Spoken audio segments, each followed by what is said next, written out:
বিসমিল্লাহির রহমানির রহিম। আসসালামু আলাইকুম, ওয়েলকাম টু রান্নাবাড়িতে। এরকম লোভনীয় খাবার কার কার পছন্দ, এমনকি কার পছন্দ না তা কমেন্ট করে জানাও। এলাইচা শাক দিয়ে বা হাইসা শাক যে নামে পরিচিত যে এলাকায়, এই শাক দিয়ে এই ছোটো ছোটো চিংড়ি মাছ দিয়ে অসম্ভব মজা হয় এই রেসিপিটা।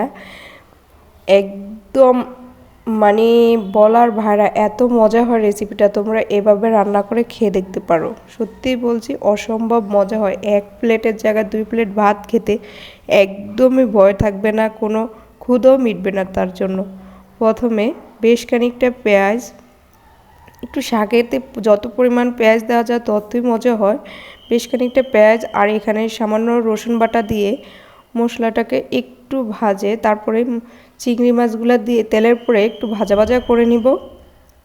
তারপর হলুদ গুঁড়া, মরিচের গুঁড়া, একটু তেলের উপর দিয়ে হালকা পানি দিয়ে মশলাটাকে কষিয়ে রান্না করে নিব। একদম কষানো একদম হয়ে গেছে, একদম তেল উপরে উঠে গেছে।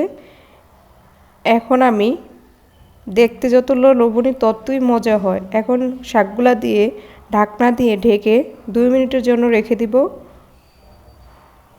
ঢাকনাটা সরিয়ে উপর থেকে লাড়াচাড়া করে ভালো করে নিতে হবে, শাকগুলা দলাগুলা ছেড়ে নিতে হবে।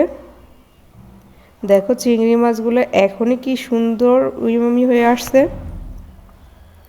একটু পানি দিয়ে আবারও ঢাকনা দিয়ে কিছুক্ষণ ঢেকে রান্না করে নিব। তারপর এক এক করে এখন ধনেপাতা,